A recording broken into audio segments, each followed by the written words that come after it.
17ஆம் நாள் போர். சல்லியன் தேர்ப்பாகனாதல். 10 நாள் பொழுது புலர்ந்தது.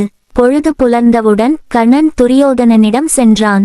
அவனிடம், கர்ணன், அரசே, இன்றைய போரில் அர்ச்சுனனை கொன்றாக வேண்டும். இந்திரன் கொடுத்த சக்தி ஆயுதத்தை கடோத்கஜன் பொருட்டு இழந்தேன்.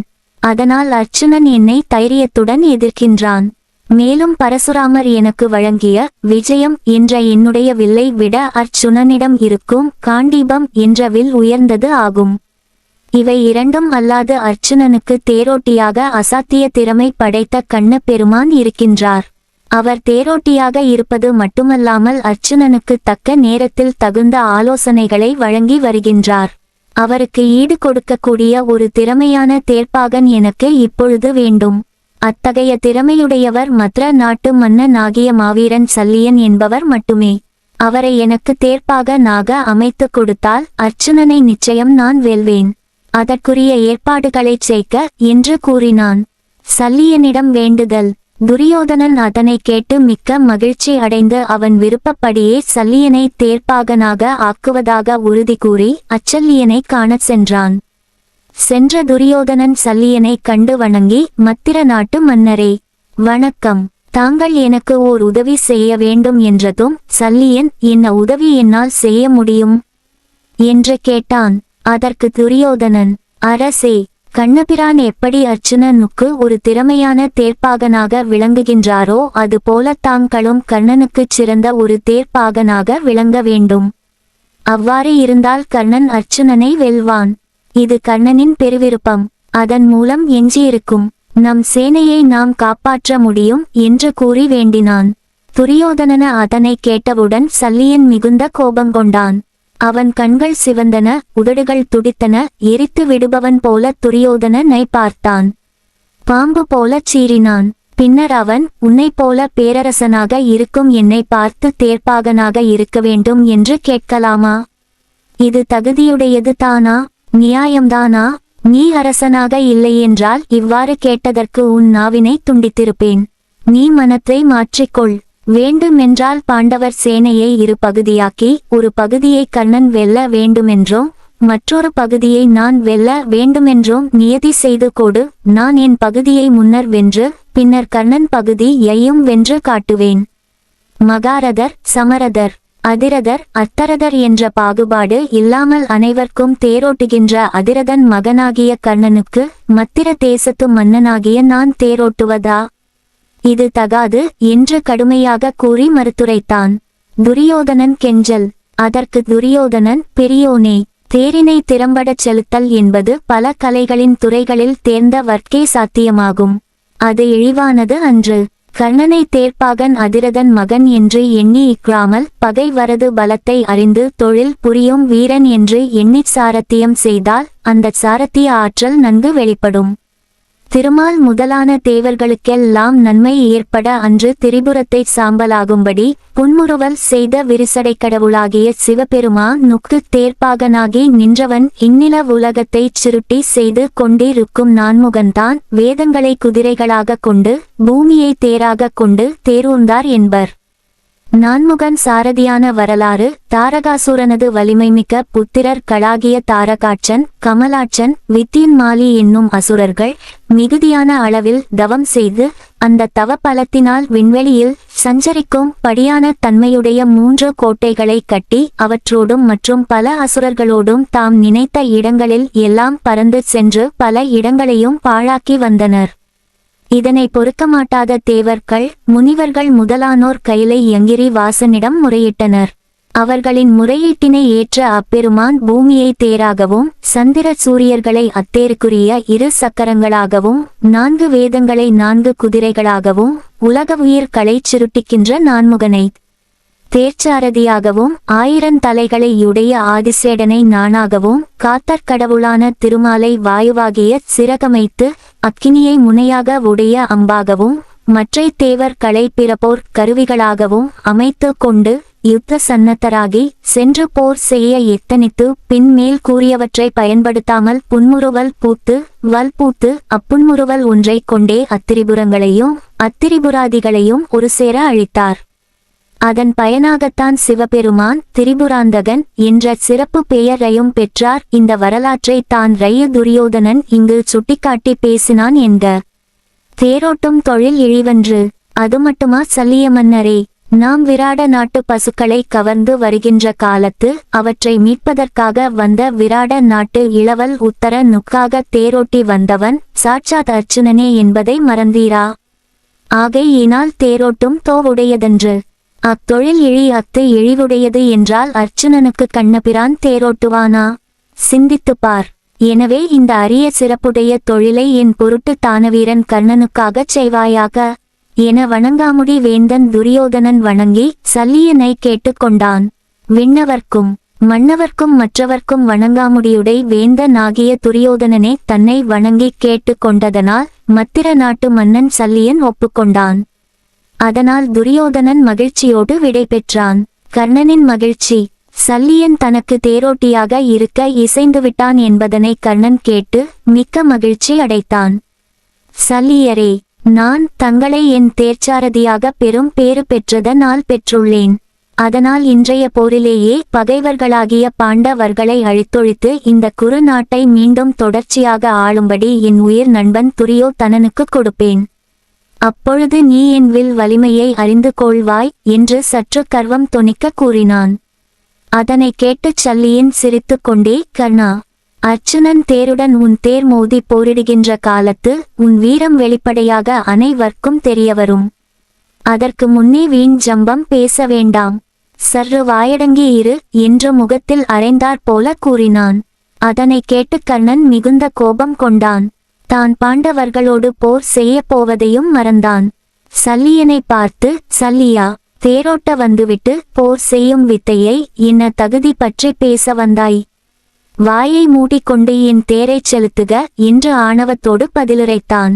கர்ணனின் ஆணவ உரையை கேட்ட சல்லியனுக்கு அடங்காத கோபம் வந்து விட்டது. அதனால் அவன், தேரோட்டி மகளே, கர்ணா, என்னை யார் என்று நினைத்து விட்டாய்? மத்திர தேசத்து மாமன்னனாகிய நான் அற்பதேரோட்டி மகனாகிய உனக்கு தேரோட்டுவதோ? துரியோதனன் வேண்டி கேட்டதனால் இங்கு வந்தேன். இப்பொழுதும் காலம் கடந்து விடவில்லை. எடு உன் வாளை, இல்லையேல் என்னோடு போரிடு என்று ஆக்ரோஷத்துடன் கூறினான். சல்லியனோடு மோதிய கர்ணனும் அவன் கூறி முடிப்பதற்கு முன்னேயே பெருங்கோபங்கொண்டான். வாளையுருவிக் கொண்டு சல்லியனோடு போர் தொடுக்க தேறி நின்று இறங்கி தரையில் நின்றான். சல்லியனும் தேறி நின்று இறங்கி வாளினை ஏந்தி கர்ணனோடு போரிட தயாராக நின்றான். இதனை ஏவலர் சொல்ல துரியோதனன் அறிந்தான். அந்த கணமே அஞ்சி அவ்விடத்திற்கு அவன் வந்து சேர்ந்தான். அவர்கள் இருவரையும் சமாதானப்படுத்தி இருவர் கோபத்தையும் போக்கினான். இனிய சொற்களை பேசி மெல்ல இருவரையும் தேரில் ஏறச் செய்தான். அதன்பின் போருக்கு ஆயத்தம் செய்வதற்கு முன் வழங்கும் தானங்களை செய்த பின் கர்ணன் சல்லியனிடம் சில செய்திகளை கூறலானான். சல்லிய மன்னரே, முன் ஒரு நாள் மேகங்கள் தவழ்கின்ற மகேந்திர மலையினை நான் அடைந்தேன். அங்குள்ள ஓர் ஆசிரமத்தில் வாழ்ந்த பரசுராமரது திருவடிகளை வணங்கி நின்றேன். அவர் என்னை பார்த்து, நீ யார், எதற்காக இங்கு வந்தாய் என்று கேட்டார். அதற்கு நான் ஓர் அந்தணன். என் பெயர் விப்பிரன் வில்வித்தைதனை தங்களிடம் கற்க வந்துள்ளேன் என்றேன். அவரும் என்னை ஓர் அந்தணச் சிறுவன் என எண்ணி பிரம்மாத்திரம் முதலான பல வகை அத்திர பயிற்சிகளை சொல்லிக் கொடுத்தார். நானும் அவருடைய ஆசிரமத்தில் தங்கி அவற்றை நன்கு பயின்றேன். அதோடு கணக்கற்ற தேவாம்சம் பொருந்திய ஆயுதங்களையும் அஸ்திரங்களையும் எனக்கு தந்தருளினார். பரசுராமரின் சாபம். இவ்வாறு கல்வி கற்று வரும் நாளில் ஒரு நாள் அந்த பெரியோராகிய பரசுராமர் என் மடி மீது தம் தலை வைத்து உறக்கம் கொண்டார். அந்த சமயத்தில் தேவேந்திரன் சூழ்ச்சி கொண்டு ஓர் வண்டாகி என் தொடையை புண்படுத்தினான். இரத்தம் பெருகி வழியவும் ஆசாரியன் நித்திரைக்கு பங்கம் வரக்கூடாதென்று எண்ணி நான் மிகவும் கஷ்டத்துடன் வண்டு துளைப்பதனால் உண்டாகும் பெருவலியை பொறுத்து கொண்டேன். இரத்தம் பாயவே அவர் உறக்கத்தினின்று எழுந்தார். வண்டு துளைக்கவும் நான் பொறுமையாய் இருத்தலை கண்டார்.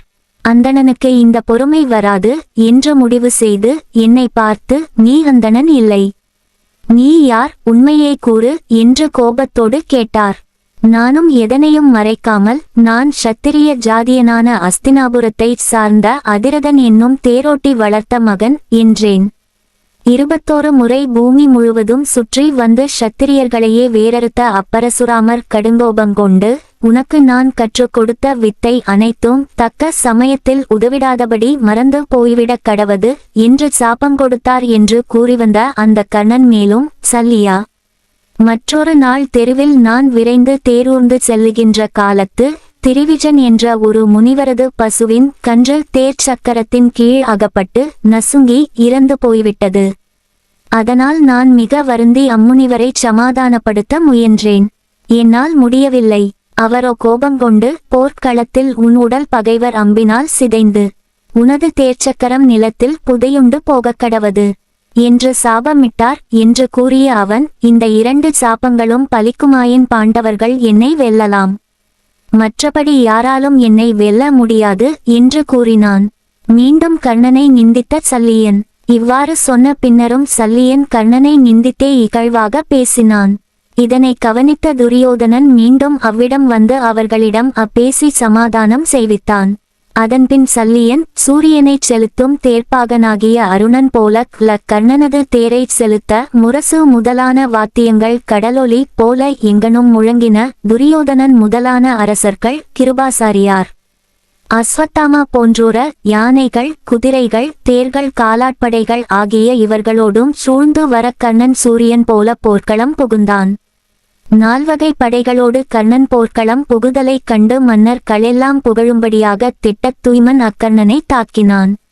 இருவரும் ஆக்ரோஷத்தோடு போர் புரியலாயினர்.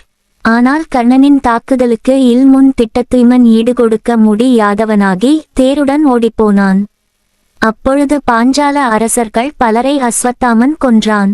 அதனைக் கண்டு மனம் சகியாமல் தருமபுத்திரர் பீமனை அனுப்ப அவன் கர்ணவோடு கடும் போரிட்டான். கர்ணன் பீமனது தோள்களின் மீதும் தொடைகளின் மீதும் அம்புகளைச் செலுத்தி வருத்த சிங்கக்கொடியுடைய பீமன் மனம் நொந்து வருந்தி பின்னர் தெளிந்து கர்ணனது தேகம் முழுவதும் இரத்தக் கரைகள் படும்படி அம்புகளை மழையென பொழிந்தான். பின்பு சல்லியனை நோக்கி, என் தம்பி அர்ச்சுனன் அன்று அரசவையில் செய்த சபதம் பழுதுபட்டு போகுமே என்று எண்ணியே இந்த கர்ணனுக்கு அவனது உயிரைத் தந்தேன் என்று கூறி அவ்விடம் விட்டு நீங்கிச் சென்று கௌரவர் படையை அழிக்கலானான். மற்றோர் இடத்தில் கண்ணனின் தம்பியாகிய சாத்தகியோடு கர்ணன் கனாகிய விடசேனன் என்பான் பெரிய யுத்தத்தை தொடங்கினான். அதே சமயம் சோழ மன்னனோடு மகத நாட்டு மன்னன் போரிட்டான்.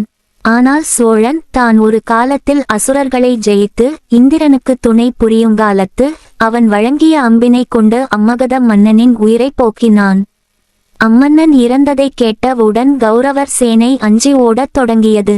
அஸ்வத்தாமனை விரட்டிய அர்ச்சுனன் கௌரவர் படை புறங்காட்டி ஓடி போதலைக் கண்டு அஸ்வத்தாமன் மனம் வெதும்பி பாண்டவர் படைகளை கொடிய பானங்களை ஏவி அழிக்கலானான். அதனைக் கண்ட அர்ச்சுனன் தான் ஏவிய அம்புகளினால் அஸ்வத்தாமாவை ஓடும்படி துரத்தி உயிர் பிழைக்கும்படி விடுத்தான். இவர்கள் இவ்வாறு போரிட்டுக் கொண்டு இருக்கும்போது துரியோதனன் தம்பியர்களில் ஒருவனாகிய சுதக்ஷணன் என்ற பெயரையுடைய வனோடு நகுலன் கடும் போரிட்டு அவனை தோற்கடித்தான்.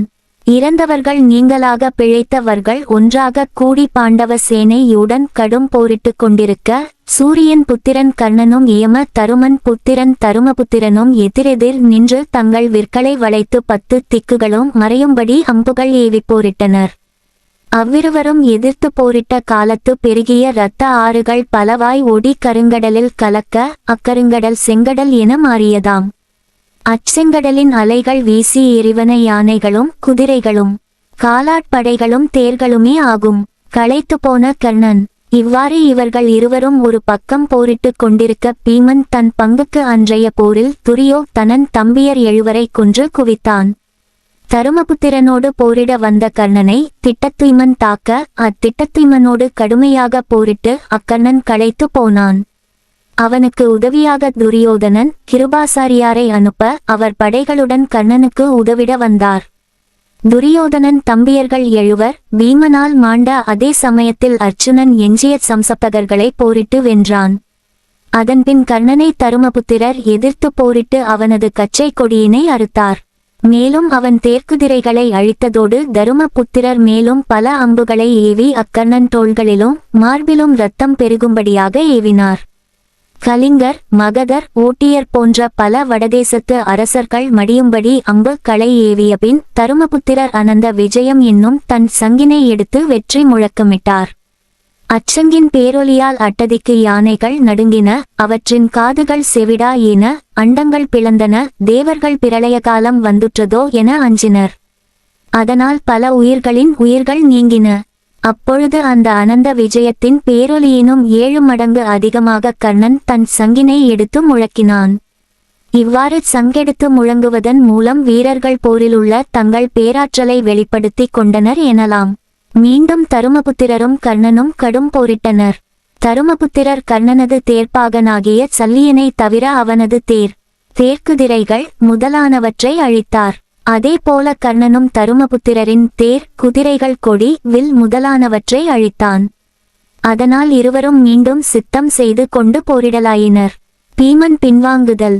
அப்பொழுது கர்ணன் தருமபுத்திரரது கிரீடம், தேர் முதலானவற்றை அழித்து பின் தன் தம்பியென மனதில் நினைத்து கொண்டு, பெரியவரே, போர்க்களத்தில் நீங்கள் புறங்காட்டி ஒடுதல் உங்கள் பெருமைக்கு தகாது என்று கூறினான். இதனை பீமன் கண்டான். அப்பொழுது சல்லியன் கர்ணனை நோக்கி, இந்த பீமனோடு உன்னால் வெற்றிகரமாக போரிட முடியுமா எனக் கேட்டான். அதற்கு கர்ணன், இந்த பீமன் என்ன? இந்த பீமனோ அல்லது வேறு எவனும் என் எதிரில் வந்து போரிட்டாலும் அவனை என் அம்பினால் எரியுண்ணும்படி செய்வேன். அப்பொழுது என் வீரத்தை அறிந்து கொள்ளலாம். இப்பொழுது உன்னுடைய வேலையாகிய தேரை ஓட்டுவாய் என்று கோபத்தோடு கூறினான். கர்ணன் கூறியதை கேட்டு சல்லியன் ஆத்திரமுற்று தேரை பீமன் முன்கொண்டு போய் நிறுத்தினான். பீமன் தன் படைகளுடன் கர்ணனுடன் கடும் போரிட்டு பின்வாங்கலானான். இதனை கண்டு மனந்தளராத அர்ச்சுனன், கண்ணபிரான் தேரை செலுத்த அங்கு வந்து பகைவர்கள் தோற்றோடும்படி போரிட்டான். சோர்வுற்ற அர்ச்சுனனை கண்ணபிரான் தேற்றி தெளிவித்து, இந்த அஸ்வத்தாமா அலட்சியமாக வெல்லத்தக்கவன் அல்லன், வலிமையோடு போர் செய்து அவன் மார்பை பிளப்பாயாக என்றான். அஸ்வத்தாமனுடன் போரிட்ட சித்திரவாக பாண்டியன். உடனே அர்ச்சுனன் ஓர் அர்த்த சந்திர பானத்தை எடுத்து விடுத்து அஸ்வத்தாமன் தளர்ந்து விழும்படி செய்தான். அப்பொழுது அவனுக்கு துணையாக துச்சாதனன் போரிட வந்தான். இதனை கண்டு அர்ச்சுனனின் மாமனாராகிய சித்திரவாக பாண்டியன் அஸ்வத்தாமனை எதிர்த்து போரிடலானான். சித்திரவாக பாண்டியன் அஸ்வத்தாமனின் கட்டமைந்த வில்லையும் தேரையும் சிதைத்து அப்பாற் போயினன். ஆனால் அஸ்வத்தாமனோ மீண்டும் ஒரு தேரின் மேலேறி வில்லை வளைத்து அந்த சித்திர வாகன பாண்டியனுடன் கடும்போர் புரிந்து அவனது வில்லையும் தேரையும் அழித்து அப்பாண்டியனை பின்வாங்கச் செய்தான். ஆனால் பாண்டியனோ யானையின் மீது ஏறி அமர்ந்து கொண்டு அஸ்வத்தாமனின் அன்னக்கொடியை, அஸ்வத்தாமன் அந்த அண்ணன் ஆதலின் அவனுக்கு அன்னக்கொடி ஆயிற்று, வீழ்த்தி அவன் தேரையும் மணலில் புதையச் செய்தான். அதனால் அஸ்வத்தாமன் ஒன்றும் புரியாமல் செயலற்று நின்றான். செயலற்று நின்ற அஸ்வத்தாமனது உடல் முழுவதும் அம்புகளால் நிரப்ப வெகுண்ட அஸ்வத்தாமன் ஓர் அம்பினை கொண்டு சித்திர வாகன பாண்டியனது யானையை கொன்றான். பின்னர் அஸ்வத்தாமன் எய்த வலிமைமிக்க அக்னியாஸ்திரத்தால் தரையில் நின்ற அப்பாண்டியன் வீரமரணம் அடைந்தான். சித்திரவாகன பாண்டியன் மாண்டதைக் கண்டு சோழன் கோபமுற்று அஸ்வத்தாமாவை நோக்கி, பாவியே, வாகனமின்றி தரையில் நின்று கொண்டிருந்த பாண்டியனை கொல்லுதல் நேர்மையான செயலோ என நிந்தித்து கூறி அவனது தோள்களிலும் மார்பிலும் பதியும்படி அம்புகளை அச்சோழன் எய்தான். அந்தச் சோழனை அஸ்வத்தாமன் தனது அம்பு மழையால் அவன் உடம்பில் இரத்தம் பெருக்கெடுத்தோடச் செய்தான். அதன் பின்னர் அங்க நாட்டு வேந்தன் தான வீரன் கர்ணன் சேனைகளுடன் வந்து சோழனுடன் போரிட்டு தன் அம்புகளின் மூலம் அவனை கொன்றான். கர்ணனை தருமபுத்திரர் என நினைத்து அர்ச்சுனன் போரிடாது திரும்புதல். சம்சப்தகர்களையும் நாராயண கோபாலர்களையும் கொன்று அழித்த அர்ச்சுனன் தருமனையும் பீமனையும் வென்ற கர்ணன் மீது போருக்கு எழுந்தான். அர்ச்சுனன் வருதலை கண்ட சல்லியன் கர்ணனை நோக்கி, கர்ணா, பீமனையும் தருமபுத்திரரையும் வென்றது உமக்கு கீர்த்தி ஆகாது. வருகின்ற இந்த அர்ச்சுனனை வென்றால் உனக்கு பெருங்கீர்த்தி உண்டாகும் என்று கூற, அதனை கேட்காது கர்ணன் தன் அம்புகளின் மூலம் பாண்டவர் சேனையை கடுமையாக எதிர்த்து போரிட்டான். அதனால் பாண்டவர் சேனை களைப்பு அடைந்து ஓட அதனை தடுத்து அர்ச்சுனன் கர்ணனை எதிர்த்து போரிடலானான். இருவரும் பலவிதமான அம்புகளை எய்து தத்தம் பகைவர் சேனைகளை அழித்தார்கள். அர்ச்சுனனுடைய கூறிய அம்புகள் பட்டதனால் கர்ணன் தளர்ச்சி அடைந்து தேரின் மீது நின்றான். அர்ச்சுனனும் அவன் மீது அம்பு எய்யாது வாளா நின்றான். அப்பொழுது கண்ணபிரான் அர்ச்சுனனை பார்த்து, அர்ச்சுனா, கர்ணனை கொல்லாமல் அமைதியாக ஏன் இருக்கின்றாய் என்று கேட்டான். தர்மபுத்திரரை பார்ப்பதை போல உள்ளது. அர்ச்சுனன் கண்ணனை பார்த்து, கண்ணா, மணிவண்ணா, என் முன் நின்ற கர்ணனை பார்க்கிற போது என் முன்னவன் தருமபுத்திரரை பார்ப்பதை போல உள்ளது. அதனால் என் காண்டீபம் அவனை நோக்கி வளையாது நிற்கின்றது. அவன் மீது என்னை அறியாமல் என் உள்ளம் அன்பு கொண்டுள்ளது, காரணம் தெரியவில்லை. நான் என்ன செய்வேன் என்று வருந்தி கூறினான். அதனால் கண்ணபிரான் அர்ச்சுனனோடு தேரைச் செலுத்திக் கொண்டு தருமபுத்திரர் இருக்குமிடம் தேடிச் செல்லலாயினார். அப்பொழுது நகுலன் எதிரே வந்து, கண்ணா, அர்ச்சுன அண்ணா, கர்ணனது அம்புகளினால் தருமபுத்திர அண்ணா அடிபட்டு மிகவும் நொந்து போனார். அதனால் நாங்கள் அந்த ஐயனை பாசறை என் கண் கொண்டு போயுள்ளோம் என்று வணங்கி கூறினான். அதனை கேட்ட கண்ணபிரான் பாசறைக்கு தேரை திருப்பியொட்டி அங்கு சென்று வருத்தத்தோடு இருக்கும் தருமபுத்திரரை பார்த்து இருவரும் பணிந்தனர். எதிரே நின்ற கிருஷ்ணார்ச்சுனரை கண்டு தருமபுத்திரர், அர்ச்சுனன் கர்ணனை கொன்றுவிட்டு பின் தன்னிடம் கண்ணபிரானோடு வந்துள்ளான் என கருதி, நன்று செய்தாய் தம்பி, நன்று செய்தாய் என்று பாராட்டினார். அப்பொழுது கண்ணபிரான், தருமபுத்திரரே, அர்ச்சுனன் கர்ணனோடு நேருக்கு நேராக நின்று போரிடும் பொழுது அக்கர்ணன் உம்மை போல தோன்றியதனால் உமக்கு என்ன நேர்ந்ததோ என அஞ்சினான். அதனால் உம்மை பார்க்க நாங்கள் இருவரும் ஓடோடி வந்தோம் என்று கூறினார். அதனை கேட்டு தருமபுத்திரர் அர்ச்சுனன் மீது மிகுந்த கோபம் கொண்டார்.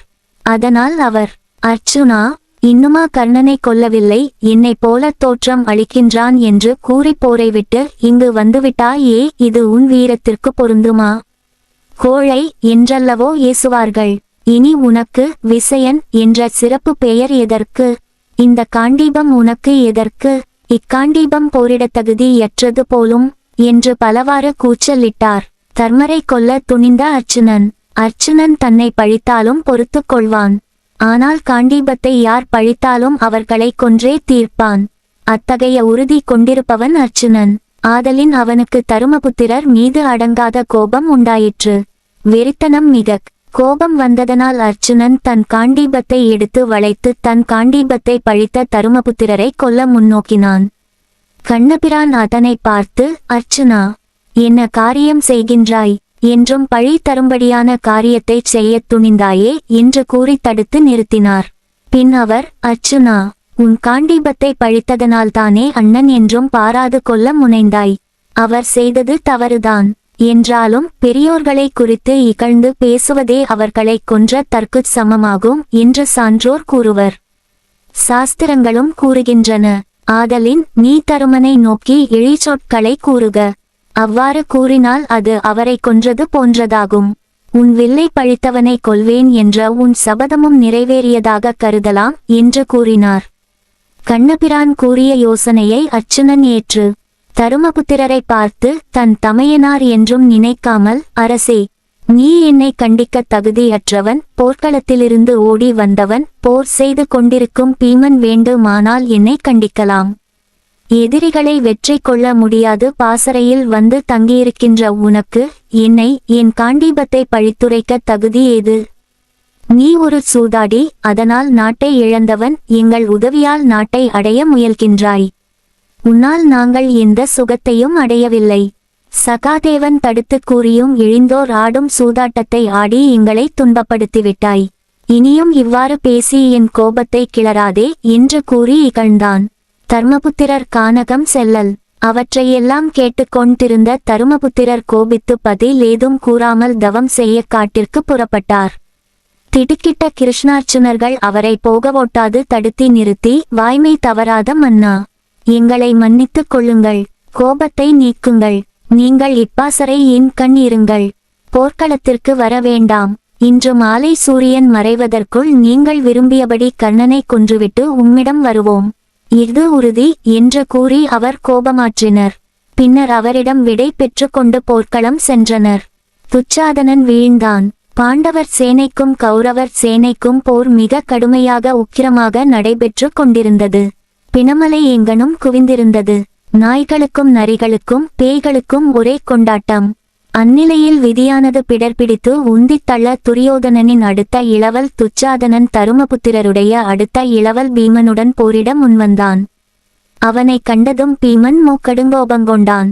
பற்களை நரநரவென்று கடித்து கொண்டு, அநாகரிக பேயே, மன்னர் அவையில் எம் திரௌபதியின் கூந்தலை தொட்டு பிடித்து இழுத்ததோடு அவளின் ஒற்றையாடை இணை களைய முயன்ற முழுமூடா, என்னிடம் நன்றாக மாட்டிக் கொண்டாய். இன்று நிச்சயம் உன் உயிரை போக்குவேன். உன்னுடைய இரத்தத்தை தண்ணீர் எனக் குடித்து என் சபதத்தை நிறைவேற்றுவேன். இது அன்னை பராசக்தி மீது ஆணை என்று கூறி அவனுடன் போரிடல் ஆனான். துச்சாதனனோடு போர். அவனை கொல்லுவதற்கு முன் அந்த துச்சாதனனின் தம்பிமார்கள் 10 கொன்றொழித்தான். அந்த ஈரம் புலராத தற்கு முன்னமே துச்சாதனன் வந்து வாய்த்தான். முதலில் பீமன் துச்சாதனனோடு விற்போர் செய்யலானான்.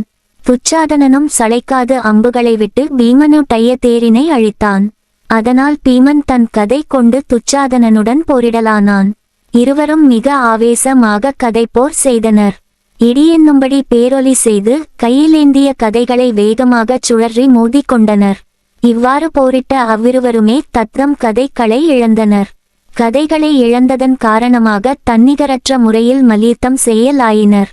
13 ஆண்டு காலம் தான் எதிர்பார்த்து காத்திருந்த காலம் இப்பொழுது கனித்து வந்துள்ளது என்று பீமன் மகிழ்ந்த அந்த துச்சாதனன் மேல் பாய்ந்து குத்து குத்து என்று குத்துக்கள் பல விட்டான். பீமன் கொடுக்கும் குத்துக்களை தாங்க முடியாமல் துச்சாதனன் கீழே விழுந்தான். அதனால் தன் உயிருக்கு அஞ்சி அவனை விலக்கிவிட்டு ஓடலானான். பீமசேனன் அவனை விடவில்லை. துரத்தி கொண்டு ஓடினான்.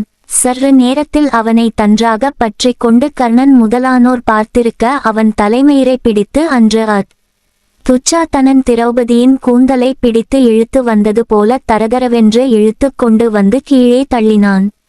நெட்டைமரமென விழுந்து கிடந்த அவன் கழுத்தில் காலை வைத்து அழுத்தி கொண்டான். பின் அவன் துச்சாதனன் மரணம். பாவியே, அன்று தீய துரியோதனனுடனும் கர்ணனுடனும் சேர்ந்து கொண்டு எங்கள் பெண்டு திரௌபதியின் கூந்தலை பற்றி இழுத்தாய். அரசவையில் பலர் முன்னிலையில் அவள் ஆடைதனை பற்றி துகிலுரிய முனைந்தாய். கோவிந்தா கோவிந்தா என்ற திருநாமம் அன்றோ அவளை காத்தது. தாசி எனவும் வேசி எனவும் எங்கள் நெருப்பு கொழுந்தை திட்டத்துய்மன் உடன் பிறப்பை பாஞ்சாலன் திருமகளை தகாத வார்த்தைகளால் ஏசினாய். அரசன் அன்று கொல்வான், தெய்வம் நின்று கொல்லும் என்பதற்கேற்ப அன்று விதைத்த தீவினை விதைகளை இப்பொழுது பாவப்பயன் பயிராக அறுவடை செய்கின்றாய் என்று கூறி அவனை மற்றொரு காலால் நன்றாக உதைத்து தள்ளினான். துகில் உரிந்த அவன் கையை பலர் பார்த்திருக்க ஒடித்தான். துடிக்கின்ற துச்சாதனன் கழுத்திலே மீண்டும் கால் வைத்து அழுத்தி அழுத்தி துடிக்க துடிக்க கொன்றான். நரசிம்மவதாரம் எடுத்த பீமன். அப்பொழுதும் அவன் கோபம் தணியவில்லை. அவன் மார்பை பிளந்தான். அன்றைய நரசிம்மாவதாரம் போல பிளந்த மார்பிலுள்ள ஈரலை லை எடுத்து மாலையாகச் சூடினான். பெருகும் இரத்தத்தை சுவை நீர் எனக் குடித்து மகிழ்ந்தான். தன் சபதம் நிறைவேறினமையால் ஆடினான் பாடினான். அவன் 2 கால்களையும் பற்றி கொண்டு வானத்திலே சுழற்றி சுழறி வீசி வெறிபிடித்தவன் போல ஆனந்த கூத்தாடினான். பீமனுடைய இந்த குரூர செயலை கண்டவர்கள் திடுக்கிட்டு மயக்கமடைந்தனர். நரனின் இரத்தத்தை குடிக்கின்ற இவன் மனிதனே அல்லன் என்று கூறி அவனை பார்க்கவே அஞ்சி ஓடினர். இவனுடைய வெறிபிடித்த செயல் களை கண்டு கர்ணன் பெரும்பயம் கொண்டான். சல்லியன் அவனை, கர்ணா, நீ பயம் கொள்ள வேண்டாம். நீயே பயந்தால் கௌரவர்களை இனி காப்பது யார்? துரியோதனனோ பீமனின் இந்த குரூர செயல்களை கண்டு ஏற்கனவே துடிதுடித்து கொண்டிருக்கின்றான். மனநிலை தவறியவன் ஆனான். அறிவு மயங்கிச் சோகத்தால் கிருபாசாரியார் போன்றோர் உன்னையே நம்பிக் கிடக்கின்றார். நீ அஞ்ச வேண்டாம். நீ இவ்வாறு பயப்படுவது உன் ஆண்மைக்கு பெருத்த இழிவை உண்டாக்கும். உன்னை நம்பித்தான் துரியோதனன் போரில் ஈடுபட்டான். இப்போது நீயே தளர்ந்துவிட்டால் அவனை காப்பது யார்? வீரத்துடன் அர்ச்சுனனை எதிர்த்து நில், அவனை கொல். அதனால் உனக்கு பெரும்புகள் உண்டாகும். மடிந்தாலும் வீர சொர்க்கம் அடையலாம். வீண் பயம் வேண்டாம் என்று பலவாறு கூறி தேற்றினான். சல்லியனின் இந்த வார்த்தைகள் கர்ணனுக்கு பெரும் உற்சாகத்தை உண்டாக்கின. மனத்தெளிவு பெற்றான். அர்ச்சுனனை எதிர்க்க ஆயத்தமானான். கர்ணன் மகன் விடசேனனின் வீரமரணம். இந்த நிலையில் கர்ணனின் மகன் விடசேனன் என்பவனுக்கும் நகுலனுக்கும் மயான கடுமையான போர் நடக்கலாயிற்று. விடசேனனும் கர்ணனைப் போலச் சிறந்த வீரன். ஆதலின் நகுலனோடு கடுமையாக போரிட்டு அவன் தேரை அழித்தான். உடனே நகுலன் வேறொரு தேரின் மீது ஏறி கையில் விடசேனன் கையில் பிடித்திருந்த வில்லையும் அவனது ஓங்கி பறந்து கொண்டிருந்த கொடியையும் அறுத்து தள்ளினான். அதற்கு விடசேனன் அஞ்சவில்லை. வேறொரு வில்லை எடுத்து கொண்டு வளைத்து நகுலனை கீழே விழும்படி அம்புகளை பொழிந்தான். கீழே விழுந்த நகுலனை பீமன் எடுத்து தெளிவித்தான். அதனை கண்டான் அர்ச்சுனன். உடனே அவன் ஆத்திரமுற்று தன் தம்பியாகிய நகுலனை கீழே தள்ளிய விடசேனன் மீது பாய்ந்தான். ஏராளமான அம்புகளை விடசேனன் மீது பொழிந்தான். விடசேனோ அவற்றையெல்லாம் தடுத்தது மட்டுமல்லாமல் அர்ச்சுனன் மீதும் கண்ணபிரான் மீதும் ஏராளமான அம்புகளை ஏவி அவர்களை மறையும்படி செய்தான். இதனை கண்ட அர்ச்சுனன் கோபித்து தன் அம்பினால் அந்த இளையவன் தேரையும் வில்லையும் அழித்தான்.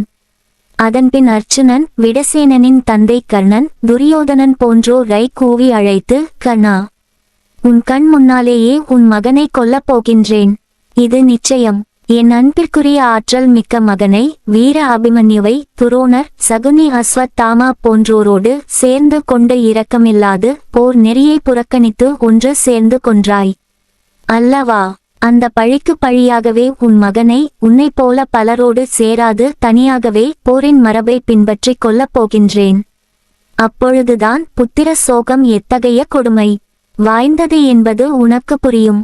அதனால் உன்னால் முடிந்தால் உன் மகனை காப்பாற்றிக் கொள். அதன் பின்னர் என் சபதப்படி உன்னையும் கொல்வேன். இந்த போருக்கு முக்கிய காரணமாக விளங்கும் அந்த துரியோதனனை தன் சபதப்படியும் எங்கள் பெண்டு திரௌபதி சபதப்படியும் அண்ணன் பீமசேனன் கொல்வார் என்று உரக்கச் சிரித்தபடி கூறினான். இவ்வாறு ஆவேசமாக கூறியபின் அர்ச்சுனன் காண்டீபத்தை வளைத்து நாணேற்றை 10 பாணங்களால் விடசேனனை குறிவைத்து தாக்கினான். அதன்படி அந்த விடசேனனின் 2 கைகளோடு அவன் தலையையும் அறுத்து தள்ளினான். பெரிய ஆலமரம் ஒன்று இடியினால் தாக்கப்பட்டு பூமியில் வீழ்ந்து அழிந்ததைப் போல விடசேனன் தேரினின்று கீழே விழுந்து வீரமரணம் அடைந்தான். தன் மகன் தன் கண்ணெதிரிலேயே மாண்டு தேரினின்று தரையில் வீழ்ந்ததைக் கண்டவுடன் கர்ணன் தாங்க முடியாத துக்கத்தால் துடித்தான். அரற்றினான். அவன் கண்கள் கண்ணீரை ஆறாக பெருக்கின. கர்ணன் மகன் விடசேனன் மாண்டான் என்பதை பாண்டவர் சேனைகள் வெற்றி சங்கங்கள் எடுத்து ஊதின. பெருத்த ஆரவாரம் செய்தனர். அதனால் அர்ச்சுனனும் உற்சாகம் அடைந்து கர்ணனை கொன்று விட வேண்டுமென்ற முனைப்புடன் இருந்தான். பெரும் வில்லாளிகளான அர்ச்சுனனும் கர்ணனும் போர்க்களத்தில் 2 சூரியன்கள் போல கோபத்துடன் காட்சி அளித்தனர். இருவருமே ஆற்றல் மிக்க வெள்ளை குதிரைகளையும் அழகிய தேர்களையும் பெற்றிருந்தார்கள். இருவர்களின் தேர்ப்பாகர்களும் முறையே பார்த்தனுக்கு சாரதியாக விளங்கிய கண்ணபிரானும் அப்பெருமானுக்கு கொடுக்கக்கூடிய முறையில் கர்ணனுக்கு தேர்ப்பாகனாக அமைந்த மத்திர நாட்டு மன்னன் சல்லியனுமே ஆவர். இருவருமே சமபலம் உடையவர்கள், நிரம்ப அஸ்திர பயிற்சியும் குறைவில்லாத ஆற்றலும் உடையவர்கள். அர்ச்சுனனை உற்சாகப்படுத்துதல். திட்டத்துய்மன், நகுலன், சகாதேவன் போன்றோர் அர்ச்சுனனை சுற்றி நின்று கொண்டு உற்சாகப்படுத்தினார்கள். அதே போல கௌரவ வீரர்கள் கர்ணனை உற்சாகப்படுத்தினார்கள். இருவரும் போர் செய்யும் தன்மையை காண விண்ணில் தேவர்களும் அசுரர்களும் 2 பிரிவாக பிரிந்து பார்க்கத் தொடங்கினர். யார் வெல்லுவார் என்று சொல்ல முடியாத நிலை அப்பொழுதிருந்தது. அப்பொழுது கர்ணன் சல்லியனிடம், மத்திரதேச மன்னா, சல்லியா, நான் அர்ச்சுனனுடன் போரிடப் போகின்றேன். ஒருவேளை இப்போரில் நான் கொல்லப்பட்டால் நீ என்ன செய்வாய் என்று கேட்டான். அதற்கு அம்மத்திர தேசத்து மன்னன் சல்லியன், கர்ணா, உன்னை அர்ச்சுனன் கொன்று விடுவானேயானால் நான் என் தேரின் உதவியைக் கொண்டே அந்த அர்ச்சுனனையும் கண்ணபிரானையும் கொன்று விடுவேன் என்று கூறினான். அதே நேரத்தில் கண்ணபிரானை பார்த்து அர்ச்சுனன் கர்ணன் கேட்ட அதே கேள்வியை கேட்டான். அதற்கு பரந்தாமன், அர்ச்சுனா, ஒருவேளை உலகமே தலை கீழாக போனாலும் போகும். ஆனால் இக்கர்ணனால் உன்னை வெல்ல முடியாது. அவ்வாறு நேர்ந்தால் என் சபதத்தை மீறி கர்ணனையும் சல்லியனையும் நானே கொன்றுவிடுவேன் என்று கூறினான். சமாதானத்தை விரும்பிய அஸ்வத்தாமா. அதனை கேட்டு அர்ச்சுனன் சிரித்துக்கொண்டே, மாதவா, கேசவா, கர்ணனும் சல்லியனும் என் ஆற்றலுக்கு நிகரானவர் அல்லர். கர்ணன் ஒரு மூடன், சிந்திக்க தெரியாதவன். அதனால்தான் எங்கள் பெண்டு திரௌபதியை அன்று இகழ்ந்து பேசினான். அதனை நான் மறக்கவில்லை. தற்பெருமைமிக்க அவனை தங்கள் அருளால் கொல்லத்தான் போகிறேன் என்றான். அதன்பின் அர்ச்சுனனும் கர்ணனும் எதிரெதிர் நின்று போரிடலாயினர். அட்டத்திக்கு யானைகளும் அதிர்ந்து பிளிரும் படியாக போரிட்டனர். தேவர்கள் இது போன்ற போரை யாம் கண்டதில்லை என்று சொல்லும்படியாக போரிட்டனர். இருவருடைய போராற்றலும் சமநிலையில் இருந்தன. அப்பொழுது அஸ்வத்தாமா துரியோதனனிடம், குருநாட்டு மன்னா, நான் சொல்லும் வார்த்தைகளை கேள். பகை வேண்டாம். மகாரதரான பீஷ்மர் அம்பு படுக்கையில் படுத்து கொண்டுள்ளார். மற்றொரு மகாரதரான என் தந்தை துரோணரோ போரில் வீர மரணம் அடைந்தார். அதனால் இனி கிருபாசாரியார் கர்ணன் போன்றோராவது உயிர் பிழைக்கட்டும். பாண்டவர்களுடன் சேர்ந்து நாட்டை ஒற்றுமையுடன் ஆள்வாயாக. யுதிஷ்டிரர் சமாதானத்தையே விரும்புபவர். எனவே நாம் அவரிடம் பேசி ஒரு நல்ல முடிவு எடுப்போம். அதன் காரணமாக மிச்சம் இருப்பவர்களாவது பிழைப்பார்கள். உன் தந்தை தாய் ஆகியவர்களை எண்ணிப்பார்த்தாவது சமாதானத்துக்கு ஒப்புக்கொள். நீங்கள் இருவரும் சமாதானமாக போனால் குடிமக்கள் மேன்மை அடைவர். உங்களை மனமாற போற்றுவர். குருகுல வம்சத்தின் நன்மைக்காக நான் தங்கட்கு கூறுகின்றேன். கர்ணனால் அர்ச்சுனனை வெல்ல முடியாது. எனவே என் சொற்களை ஏற்று நடப்பாயாக என்று பலவாறு அறிவுரைகள் கூறினாள். கூறிய அறிவுரைகள் அனைத்தும் செவிடன் காதில் ஊதிய சங்கென பயனற்று போயின. அவன் அவற்றை ஏற்றுக்கொள்ளாது படைவீரர்களை பார்த்து, வீரர்களே, விரைந்து செல்லுங்கள், எதிரிகளை கொல்லுங்கள். அதன் காரணமாக நீங்கள் நிச்சயம் வெற்றி பெறுவீர்கள் என்று ஆவேசமாக கூறி அனுப்ப படைவீரர்கள் உற்சாகத்துடன் ஆக்ரோஷமாக கடும் போரிட்டனர்.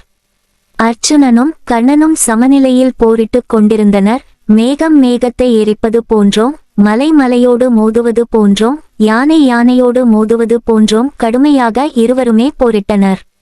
இந்த அரிய போரினை காண சிவபெருமான், திருமால், பிரம்மன், இந்திராதி தேவர்கள் விண்ணிலே தத்தம் வாகனங்களிலே குழுமியிருந்தனர். அப்பொழுது சிவபெருமானை நான்முகன் வணங்கி, கைலையங்கிரி வாசா, உமையொருபாகா, இந்த இருவர்க்கத்தினரும் மனம் மாறி ஒன்றுபட்டு சண்டையை நிறுத்தினால் அது இருவர்க்கத்தினர்க்கும் நன்மை உண்டாகும் அல்லவா? அதற்குரியவற்றை தாங்களே செய்யலாமே என்று கூறி வேண்டினான். அதற்கு சிவபெருமான், உந்தித்தாமரை நாயகனே, வானத்தில் வீசி எறிந்த கல் கீழே விழாது ஒரு வேளை அங்கேயே தங்குமாயின் இப்போரினை நிறுத்தலாம் என பதில் கூறினான். கர்ணன் மோட்சம். அதன் பின்னர் தேவேந்திரன் சிவபெருமானை வணங்கி, ஐயனே, எம்பெருமானே, கர்ணன், அர்ச்சுனன் ஆகிய இருவரும் சமநிலையில் போரிடுகின்றார்கள். இவர்களில் யார் வெற்றி பெறுவார் என்பதை சொல்ல முடியாத நிலையில் அவர்கள் பெரும் போர் செய்கின்றார்கள். நீங்களே கூறுங்கள், இறுதியில் வெற்றி பெறுபவர் யார் என்றான். அதற்கு சிவபெருமான், ஆயிரங்கண்ணனே, நிச்சயம் நின் மகன் அர்ச்சுனன் வெல்வான். எம்மிடம் பாசுபதம் பெற்ற காலத்து நீ வெற்றி பெறுவாய் என்று நான் அன்று வரத்தினை தந்ததனால் அர்ச்சுனனே வெற்றி பெறுவான். கர்ணன் கைமாறு கருதாத கொடை திறனில் மிக்கவனாயிருத்தலால் அவன் அர்ச்சுனனால் மாண்டாலும் கூட என்றும் அழியாத மோட்சத்தை அடைவான் என்று கூறினார். தேவர்களும் அவ்வாறே ஆகுக என ஆசீர்வாதம் செய்தனர். அர்ச்சுனன் தேர் மேல் மலர் தூவினர். அர்ச்சுனன் கர்ணன் போர். கண்ணபிரான் அர்ச்சுனன் தேரை வலிமைமிக்க யானைகளும் குதிரைகளும் ஒன்றோடொன்று மோதி அழியும்படி செலுத்தினார். அதே சமயத்தில் கதிரவன் காளையாகிய கர்ணனின் தேரை சல்லியன் இடப்பக்கமும் வலப்பக்கமுமாக மாறி மாறி பம்பரம் போலச் சூழலும்படி செலுத்தினான். அர்ச்சுனன் விடுகின்ற பானங்களை கர்ணன் தடுத்திட்டு சலித்து கொள்ளாது தன் அம்புகளை ஏவி அவற்றை அறுத்து தள்ளினான். அப்பொழுது அர்ச்சுனன், இதுதான் கர்ணனை கொல்வதற்கு உகந்த சமயம் என்று எண்ணி அம்புகளை கர்ணன் மீது மழையென பொழிந்தான். அவற்றை எல்லாம் கர்ணன் தன் அம்புகளை ஏவி அறுத்து தள்ளினான். அர்ச்சுனன் சிந்தித்து கர்ணன் மீது வாயுவாஸ்திரத்தை ஏவினான். கர்ணன் அதற்கு எதிராக ஆதிசேடன் கொடுத்த சர்ப்பாஸ்திரத்தை ஏவினான். அச்சர்ப்பாஸ்திரம் சீறிக்கொண்டு சென்று அர்ச்சுனன் ஏவிய வலிமைமிக்க வாயுவாஸ்திரத்தை உட்கொண்டது. சர்ப்பம் வாயுவை உணவாக உட்கொள்ளுதலால் கர்ணன் அர்ச்சுனன் அனுப்பிய வாயுவாஸ்திரத்திற்கு மாற்றாக சர்ப்பாஸ்திரத்தை ஏவினான் என்க. அடுத்து அர்ச்சுனன் மேகம் போல எங்கனும் இருளை உண்டாக்கும் காராஸ்திரத்தை ஏவினான்.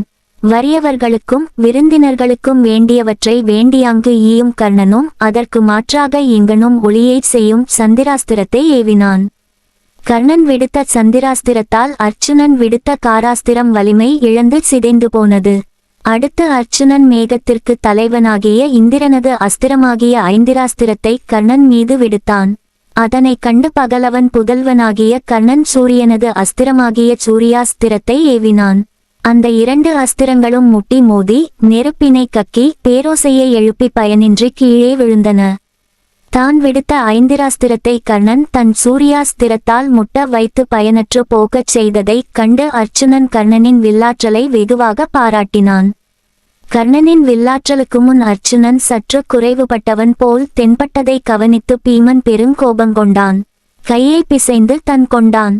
அர்ச்சுனனை பார்த்து, அர்ச்சுனா, கூர்மையான அம்புகளை கொண்டு கர்ணன் உன்னை தாக்குகின்றான். உன் பானங்கள் யாவற்றையும் நாசம் செய்து வருகின்றான்.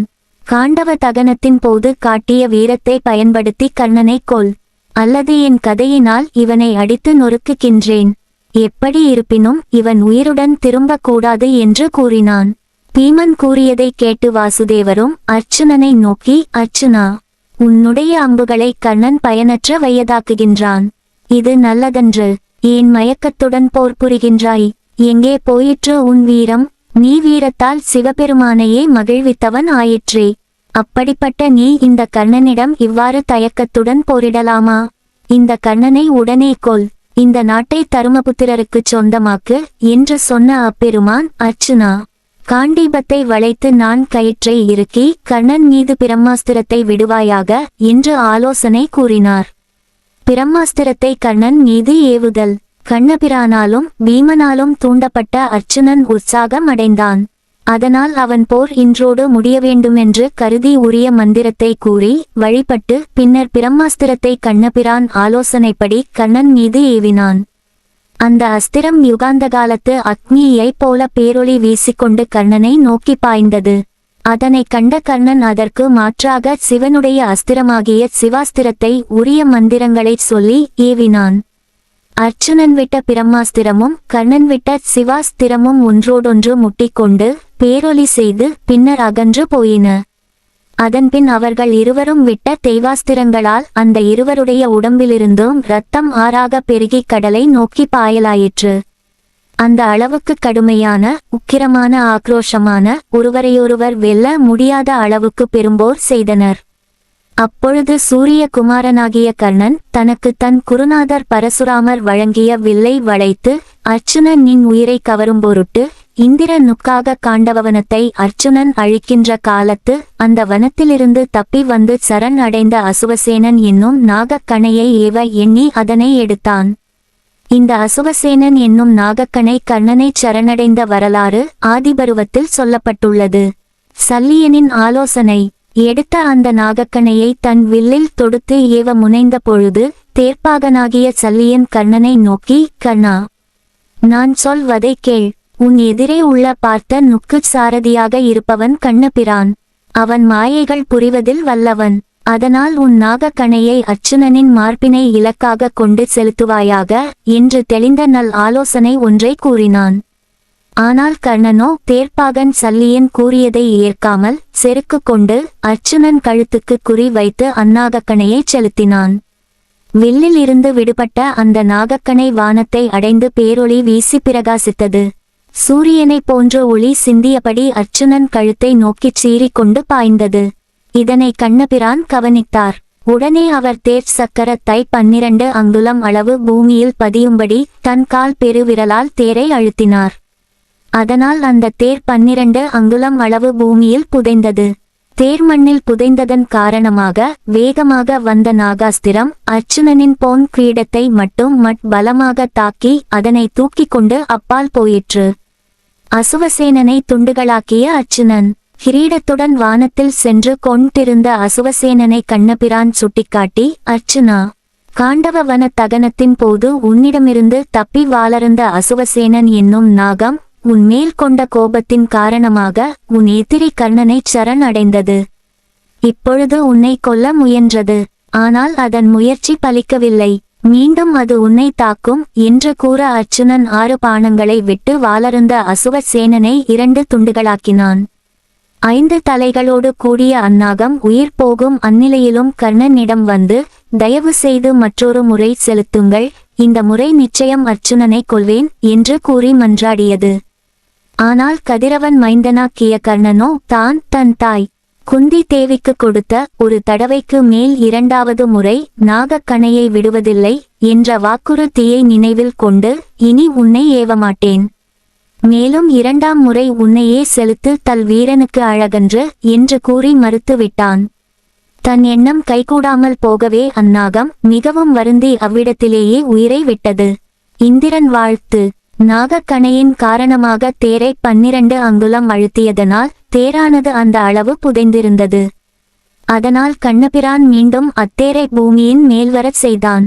அதே நேரத்தில் இந்திரன் வந்து தலை தட்டிப்போன கிரீடத்திற்கு பதிலாக வேறொரு கிரீடத்தைச் சூட்டி வெற்றி உண்டாகுக என வாழ்த்திச் சென்றான். நாகாஸ்திரத்திலிருந்து அர்ச்சுனன் தப்பிய தனால் பாண்டவர்களும் அவர்கள் சேனையும் பெருமகிழ்ச்சி அடைந்து பேராரவாரம் செய்தார்கள். கௌரவர்களும் அவர்கள் சேனையும் சோர்ந்து போயினர். கோவர்த்தனகிரியை குடையாக பிடித்த கண்ணபிரானுக்கு நிகராக தேரோட்டுதலில் வல்ல மத்திரநாட்டு மன்னன் சல்லியன், கண்ணா, நான் முன்னெச்சரிக்கையாகவே நாகக்கணையை அர்ச்சுனன் கழுத்திற்கு குறிவைக்காதே, மார்பிற்கு குறிவை என்று நான் சொல்லிக் கொண்டே இருக்கவும் நீ அதனை அலட்சியப்படுத்தினாய். இப்பொழுது என்ன ஆயிற்று? கண்ணன் தன் மாயத்தினால் அர்ச்சுனனை தப்ப வைத்தார். கர்ணா, ஒன்று கேள், பாவத்தை தருமம் வெல்லு மென்றால் நீ அர்ச்சுனனை ஜெயிப்பாய், மற்றபடி அர்ச்சுனனை எக்காலத்தும் எவ்விடத்தும் வெல்ல முடியாது. உன்னை துணையாக பெற்று பாண்டவர்களை வென்று துரியோதனன் இந்நாட்டை ஆளவே முடியாது. ஆதலால் இனி நான் உனக்கு தேர்ச்சாரதியாக இருக்க மாட்டேன் என்று கூறி தேரினின்று இறங்கி மந்தரமலை போன்ற தன் தேரின் மீது ஏறிக்கொண்டு தனியாக போர் செய்யலானான். கர்ணன் அப்பொழுதும் மனம் தளரவில்லை. வேறொரு பாகனை கொண்டு தேரைச் செலுத்தி அர்ச்சுனன் மேல் அம்புகளை மழையென பொழிந்தான். அர்ச்சுனனோ கண்ணபிரான் லாவகமாக தேரினைச் செலுத்த அர்த்தசந்திர பாணங்களைச் செலுத்தி அவனோடு கடும் போரிட்டான். அப்பொழுது திடீரென்று கர்ணனது தேரானது குதிரைகளும் இழுக்க முடியாமல் தளர்ந்து நிற்குமாறு பூமியில் ஆழமாக புதையுண்டது. இது அவனுக்கு விதியின் விளைவே, முனிவரின் சாபம்.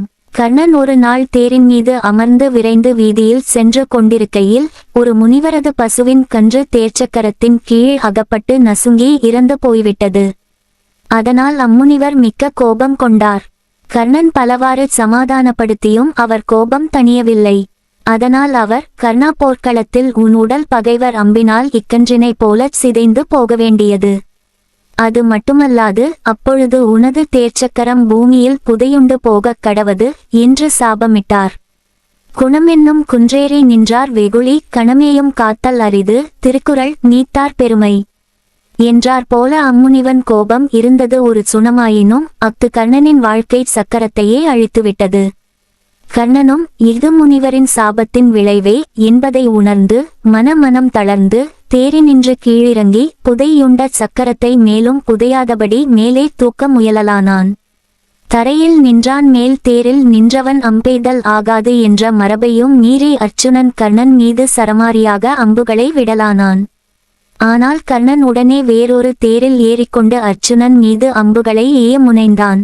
அப்பொழுது அர்ச்சுனன் விட்ட அம்புகளினால் இரத்தம் ஆறென பெருக நின்ற கர்ணன் தன் குரு பரசுராமன் இட்ட சாபத்தால் அஸ்திர சாத்திர வித்தையை மறந்து போனான். அதனால் மனம் சோர்வடைந்தான். பரசுராமர் சாப வரலாறு.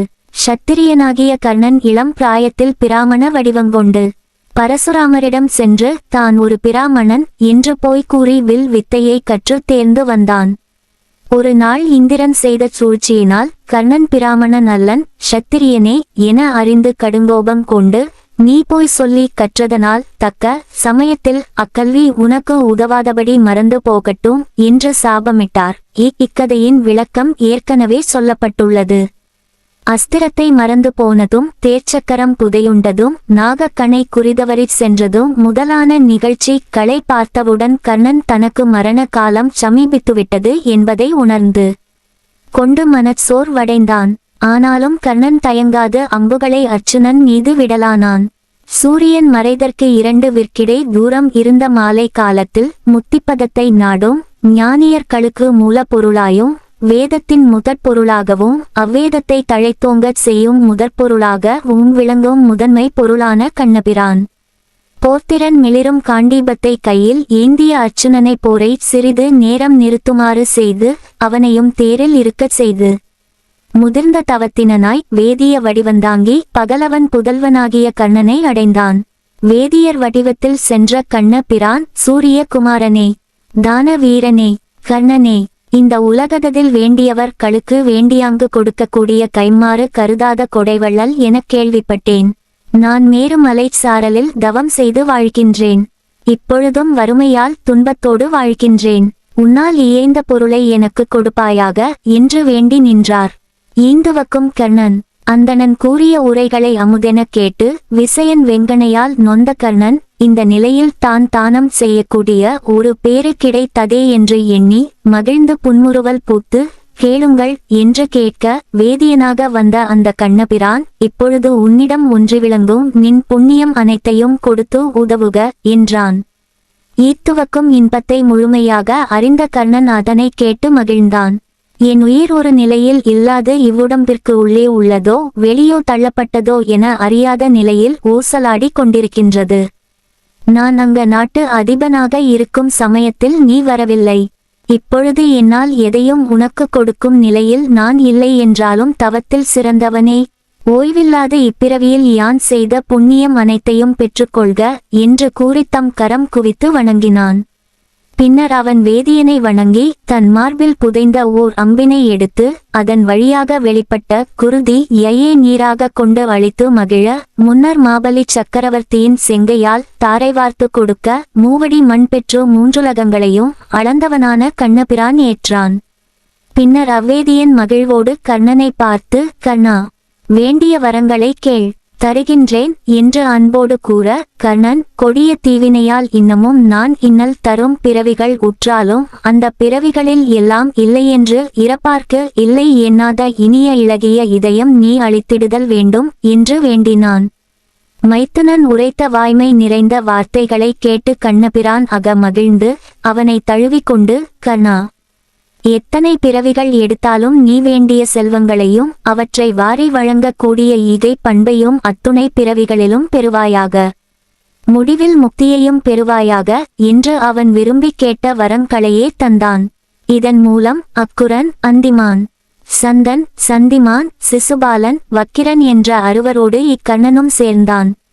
இடையேழு வள்ளல்களில் ஒருவன் ஆனான். வரங்கொடுத்த பின் வேதியன் வடிவத்தில் இருந்த கண்ணபிரான் கார்மேகம் போன்ற நிறமுடையவனாகி சுதர்சனம், சக்கரம், பாஞ்ச சன்னியம், சங்கு, கௌமோதகி, கதை, நாந்தகம், வாள், சாரங்கம், வில் என்னும் பஞ்சாயுதங்களும் கரங்களில் விளங்க, இயமனைப் போன்று பெருந்துன்பம் செய்த நீரில் வாழ் முதலை வாயின் பிடியிலிருந்து தப்ப ஆதிமூலமே என்று அழைத்த கஜேந்திர ஆழ்வானுக்கு அருள் புரிந்து அதனை காத்து அம்முதலையை வீழ்த்திய கருட வாகன ரூபராக காட்சி தந்தருளினார். இத்திருக்காட்சியை கண்ட இந்திராதி தேவர்களும் முனிவர்களும் நான்முகனும் பொன் போன்ற மலர்களை தூவி போற்றி மகிழ்ந்தார்கள். அர்ச்சுனனுடைய கணையால் உயிர் துறக்கும் நிலையில் இருந்த கர்ணன் இத்திருக்கோலக்காட்சியை கண்டு பெருமகிழ்ச்சி கடலில் மூழ்கினான். அவன் ஆனந்தத்திற்கு எல்லை ஏது? அந்த பேரானந்த எல்லையில் இருந்து கர்ணன் அப்பெருமானை பலவாறு போற்றலானான். இதனை வில்லிபுத்தூராழ்வார் 4 பாடல்களில் மிக அழகாக இனிய முறையில் எடுத்து காட்டுகின்றார். அவை: 1. அருந்தழல்மா மகம்புரிந்தும் கடவுள். கங்கை ஆதியாம் புனல் படிந்தும் அலை யோகத்து இருந்துமணி மலர் தூவி பூசை நேர்ந்தும் இங்கும் ஆகிய உன்னை இதயத்துள்ளே திருந்தநிலை பெறக்கண்டும் போகம் எல்லாம் சிறுகி அனைத்து உயிருக்கும் செய்ய ஒண்ணாப் பெருந்தவங்கள் மிகப்பயின்றும் பெறுதற்கு ஏட்டாப் பெரும்பயன் நின் திருவருளால் பெறப்பெற்றேனே. முத்தி வளர்த்து வேள்விகள் புரிந்தும் கங்கை ஆதியா தீர்த்தங்களில் நீராடியும் தியானம் முதலான யோகத்தில் பொருந்தியும் மலர் தூவி நின் திருத்தாள் போற்றி பூசனைகள் செய்தும் அரிதான பெருந்தவங்கள் பயின்று செய்தும் பெறுதற்கு அரிதான பெரும்பயனை நின் திருவருளால் நான் அடைய பெற்றேன். 2. நீல நெடுங்கிரியும் மழை முகிலும் பவ்வ நெடுநீரும் காயாவும் நிகர்க்கும் இந்த கோலமும்மையின் கதைவாளம் சங்கு நேமி கோதண்டம் ஏனும் படையும் குழைத்த வாச மாலை நறுந்துழாய்மார்பும் திரண்ட டோலும் மணிக்கழுத்தும் செவ்விதழும் வாரி சாத காலமலர் எனமலர்ந்த முகமும் சோதி கதிர் முடியும் இம்மையிலே கண்ணுற்றேனே. நெடிய மலை போன்றும் கார்மேகம் போன்றும் கடல் போன்றும் காயாம்பு போன்றும் நிறமுடைய கருமை நிற வண்ணத்துடன் பஞ்சாயுதங்களை ஏந்தி மணம் கமழும் துளபமாலை திகழ்மார்பும் திரண்ட தோள்களும் சுடர்விடும் கழுத்தும் செவ்விதழும் வளமான தாமரை முகமும் ஒளிவீசும் திருமுடியும் நான் இப்பிறவியிலேயே காணப்பெற்றேன்.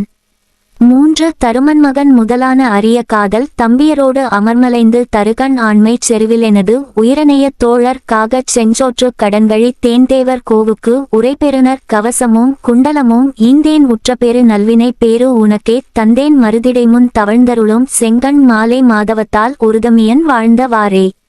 செங்கண் மாலே, தருமன் முதலான என் அன்பு தம்பியர் ஐவரோடு போர் செய்தேன்.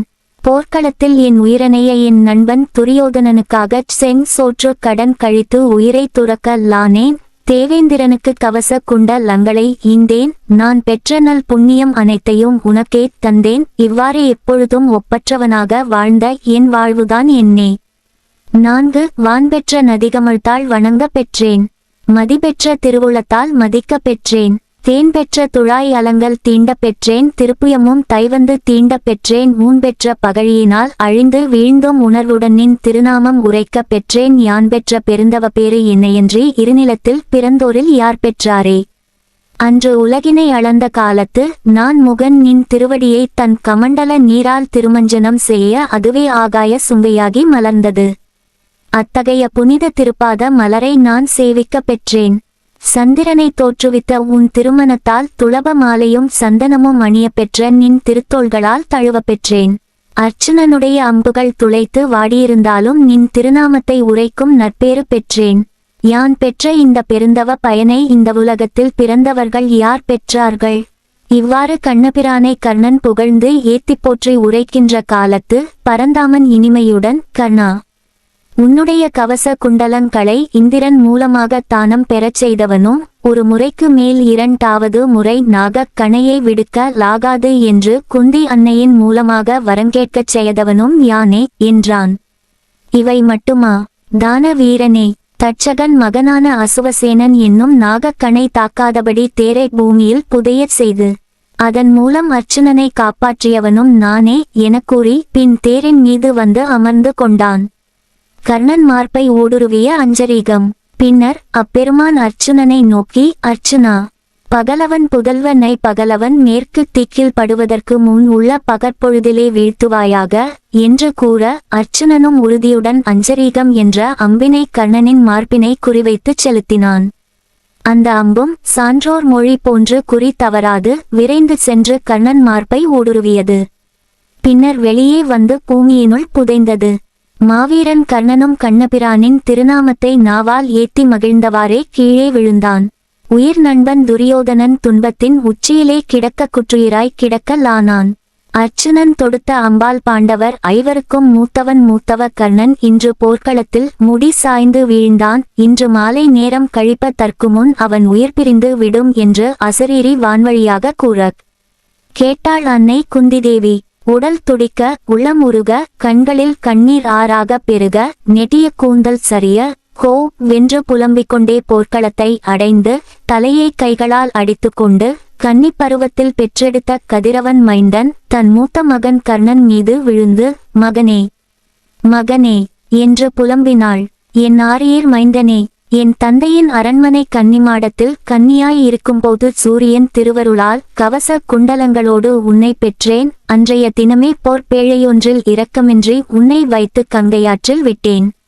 அங்கநாட்டு அரசனாகி துரியோதனனின் உயிர் நண்பனாகி இருப்பதை பார்த்து மனம் பூரித்து போனேன். இப்பொழுது விண்ணுலகத்தை ஆளச் சென்றாய் போலும். மழை மேகமும் நானுமாறு தான தருமங்களை செய்யும் தான வீரனே, வள்ளலே, தருமன் முதலான 5வரும் துரியோதனன் முதலான 100வரும் உன் தம்பியர்கள்தான். அவர்கள் அனைவரையும் தழுவிக்கொண்டு நீ ஒருவனே ஆட்சி புரியும் தல் வாய்ப்பு இருந்தும் ஐயோ, அப்பேற்றினை பெறாமல் சென்று விட்டாயே. தேவர்களின் மாயையால் இம்மரணத்தை நீ அடைந்தாய் என்று பலவாறு கூறி போர்க்களத்தில் இருந்தவர்கள் எல்லாம் அதிசயிக்கும்படி புலம்பலானாள். அவளின் நிலை கன்றினை இழந்த தாய் பக கதறுகின்ற நிலை போன்று பரிதாபமாக இருந்தது. தாயின் மடியில் உயிர் நீத்த கர்ணன், தாயின் மடியிலும் கைகளிலும் அங்க நாட்டு மன்னன் தான வீரன் கர்ணன் உடல் சாய்ந்திருக்க அவன் உயிர் எந்தவித தடுமாற்றமுமின்றி தாயின் முகத்தை பார்த்து கொண்டே தந்தை சூரியனை காண்பான் போல மேலுலகம் சென்றது. கர்ணன் இறந்ததை கேட்டு துரியோதனன் பெரிதும் துயர் அடைந்தான். என்னுடைய இன்ப துன்பங்களில் எல்லாம் உடனிருந்து பழகிய உயிர் நண்பனே, உன்னை இன்று இழந்தேனே. உன்னை போல நிகரற்ற ஆற்றலுடைய ஒரு வீரனை இனி எங்கு காண்பேன். என் வாழ்வாகவும் என் மன வலிமையாகவும் இருந்தவனே, இனி இந்த நாட்டை நான் ஆள்வேனா அல்லது பீமனால் அடிபட்டும் ஆள்வேனா? உன்னையும் இழந்து தம்பியர்களையும் இழந்து நான் தனியனாய் எவ்வாறு வாழ்வேன் என்று பலவாறு கூறி புலம்பினாள். மத்திர நாட்டு மன்னன் சல்லியன் வந்து துரியோதனனை பார்த்து, அரசே, உன்னுடைய சேனையானது யமனுலகை அடைந்தது போல அச்சத்தோடு காணப்படுகின்றது. கர்ணனுக்கும் அர்ச்சுனனுக்கும் நடந்த போரை போன்ற உக்கிரமான போரை நான் இதுவரையில் கண்டதில்லை. தேவ அனுகூலத்தால் தான் அர்ச்சுனன் வெற்றி பெற்றான். உனக்காக போரிட்ட பல மன்னர்கள் மாண்டு போனார்கள். அதற்காக நீ துயரப்பட வேண்டாம். வெற்றி தோல்வி என்பது மாறி மாறி வரக்கூடியது. வெற்றியைக் கண்டு ஆனந்தப்படுவதும் தோல்வியைக் கண்டு துயரப்படுவதும் வீரர்களின் செயல்கள் ஆகா. வெற்றி பெற்றவர்களே வெற்றி பெறுவார்கள் என்பது நிச்சயம் இல்லை. கர்ணன் அர்ச்சுனனால் கொல்லப்பட்டு வீர சொர்க்கம் அடைந்துள்ளான். அதனால் நீ வருந்தாதே என்று மன வருத்தத்துடன் கூறி தேற்றினான். துரியோதனனின் துயரம். இதனை கேட்டு துரியோதனன் மேலும் துக்கத்தை அடைந்தான். கர்ணா, கர்ணா, என் உயிர் தோழா, தான வீரா என கூறி கூறி புலம்பினான். அஸ்வத்தாமா, சகுனி போன்றோர் அவனுக்கு ஆறுதல் மொழிகள் கூறி தேற்றினர். காதல் புதல்வன் கர்ணன் உற்ற இறப்பை அறிந்த சூரியன் அவனை காண தேடிச் செல்பவன் போல மேற்கு திக்கில் சென்று மறைந்தான். பெருமை பெற்ற தருமபுத்திரர் முதலான பாண்டவர்கள் ஐவரும் தம்மை பெற்ற அன்னையாகிய குந்தியின் அழுகுரல் கேட்டு அதற்குரிய காரணம் யாது என கண்ணபிரானை கேட்க அவர் உண்மையை கூறிவிட்டார். அதை கேட்டு பாண்டவர்கள் ஐவரும் இடி விழுந்த நாகம் போலவும் கண்ணிழந்தான் பெற்றிழந்தான் என உழந்தான் போலவும் கைக்கு வந்த கற்பக கனியை நழுவ விட்டது போலவும் பெருந்துயர் கடலில் மூழ்கினர். இதுவரை கர்ணனை கொன்றுவிட்டோம் என்று மகிழ்ச்சி கடலில் மிதந்தவர்கள் இப்பொழுது பிறர்க்கரிய மூத்தவனை முன்னவனை கொன்று விட்டோமே என்று துயரக்கடலில் மூழ்கினார்கள். இமைப்பொழுதில் அழுது கொண்டிருந்த தாயினை வந்தடைந்தார்கள். இறங்கிடந்த கர்ணனை பார்த்து வாய்விட்டு அலறி புலம்பினார்கள். அண்ணாவோ என்று அலறி துடித்தார்கள். அப்பொழுது தருமபுத்திரர், அன்னையே, கன்னிபருவத்தில் கதிரவன் அருளால் தங்களுக்கு பிறந்தவன் இத்தலைமகன் என்பதை ஏன் எங்களுக்கு சொல்லவில்லை தாயே? ஏன் சொல்லவில்லை? இந்த செயல் எந்த அறிவு வகையை சேர்ந்தது? இந்த இடத்தில் பெற்ற தாயே மகனிடத்தில் அந்நியரை போன்று இருந்து பெருந்தவறு செய்ததை யான் இதுவரை அறிந்திலம் என்று கூறி பலவாறு புலம்பினார். கர்ணனை பார்த்து பீமன் கதறல். தாய்மடியில் விழுந்து கிடந்த கர்ணனை பார்த்து பீமன், கர்ண அண்ணா, உன்னை பெற்ற அன்னை நம் கலங்கித் துடிக்கின்றாள். உன் உடம்பு முழுவதும் உன் உயிர் எங்குள்ளது என்று தேடுவது போல அர்ச்சுனன் கணைகள் பதிந்துள்ளனவே. ஆனால் அக்கணைகள் அந்த உயிர் இயமன் இருக்குமிடம் தேடிச் சென்றது என்பதை அறியவில்லை போலும். எங்கள் ஐவர்க்கும் அரசனாக இருந்து ஆட்சி புரியும் பேற்றினை அண்ணா, நீ விதியினால் இழந்தாயே என்று கூறி உயிர் துடிக்க உடல் துடிக்க அழுதான். கர்ணனுடைய இறப்புக்கு தான் காரணமாக ஆகிவிட்டதை எண்ணி பெரிதும் மனம் நொந்தான் அர்ச்சுனன். கதிரவன் காதலனே, என் அண்ணனே, உன் மீது எத்துணை வலிமையான அம்புகளை எத்தனை ஆயிரம் செலுத்தியுள்ளேன் நான். உண்மையிலேயே நான் பெரும்பாவி. கர்ண அண்ணா, நீ தொடுத்த நாக கணைக்கு உயிர் பிழைத்தேன் என்று நான் அப்பொழுது மகிழ்ந்தேன். ஆனால் உன் அழகிய திருமார்பில் நான் தொடுத்த ஆயிரக்கணக்கான கொடிய அம்புகள் என்னையே இப்பொழுது துன்பத்திற்கு ஆளாக்கும் என்பதை அப்போது அறிந்தில்லேனே. போர்க்களத்தில் உன் முகத்தை பார்க்கும்போது தரும அண்ணா போல எனக்கு தெரிந்தது. உண்மையிலேயே என் முதல் அண்ணா என்பதனால் தான் போலும். இதனை நான் அன்று உணரவில்லையே. எத்தகைய எத்துணை கொடுமைகளை அண்ணா உனக்கு நான் செய்துள்ளேன். உன்னை கொல்வேன் என்று அரசவையில் சபதம் செய்த கெடுமதியாளர்கள் என்னையன்றி வேறு யார் இருக்கின்றார்கள்? என்னை மன்னிப்பாயா? என்னை மன்னித்துக்கொள் அண்ணா என்று பலவாறு கூறி கூறி புலம்பி புலம்பி மனம் நொந்தான். கண்ணனை குற்றம் சாட்டிய நகுலன். அதன்பின் நகுலன், பூதனை என்பவள் தாயென்று சொல்லி முலைப்பால் ஊட்ட அவன் உயிரை கொண்டபித்தனே. அசரீரியாலும் அன்னை குந்தியாலும் அன்றோ உண்மை உணர்ந்தோம். எங்களை பெற்ற தாய் எவ்வாறு இந்த அண்ணன் விஷயத்தில் அந்நியலாய் இருந்தாளோ அதுபோலவே நீயும் இப்பெருமகன் விஷயத்தில் எங்களுக்கு அந்நியமாய் நடந்து கொண்டாயே. அதை விட கொடுமை எங்கள் தமையனை எங்களை கொண்டே அழித்து விடச் செய்தாயே. இது நன்றோ? இவையெல்லாம் உன் திருவிளையாடல் தானே என்று கண்ணபிரானை குற்றம் சாட்டி புலம்பினான். இறுதியாக சகாதேவன், கண்ணா, உன் செயல் மிக நன்றாக உள்ளது. இரணியனை அவன் மைந்தனாகிய பிரகலாதனை கொண்டே அழியச் செய்தாய். தென்னிலங்கை வேந்தனான இராவணனை அவன் தம்பியான வீட்டணனை அவனுக்கு பகையாக்கிச் சுற்றத்துடன் அழியுமாறு செய்தாய். அவ்வாறே உலகு அறிய எமக்கு தமையனாக இருந்து எங்களை எல்லாம் ஆட்கொள்ள வேண்டிய எம் தலைவனை, எங்கள் கர்ண அண்ணனை எம்மவருள் ஒருவனான அர்ச்சுன அண்ணாவின் கையில் உள்ள காண்டீபத்தால் அழியச் செய்து எங்கள் பெருமையை குலைத்தாயே. இவை எல்லாம் தேவர் களின் மாயச் செயல்கள் போலும் என்று உள்ளம் வருந்தி கூறித் துடிக்கலானான். இவ்வாறு தன் தமையன் கர்ணன் இறந்ததனால் துயருற்று அவன் திருப்பாதங்களில் விழுந்து வணங்கிய பாண்டவர் ஐவரும் குந்தியோடு பாசறை அடைந்தார்கள். அதேபோல உயிர் நண்பனை இழந்த சோகத்தோடு விளங்கிய துரியோதனனை சகுனி, சல்லியன் முதலானோர் தேறுதல் கூறி தங்கள் பாசறைக்கு அழைத்துச் சென்றார்கள். ஆக இந்த 17ஆம் நாள் யுத்தம் இரு தரப்பினர்க்கும் பெருந்துயரம் விளைவிப்பதாய் இருந்தது.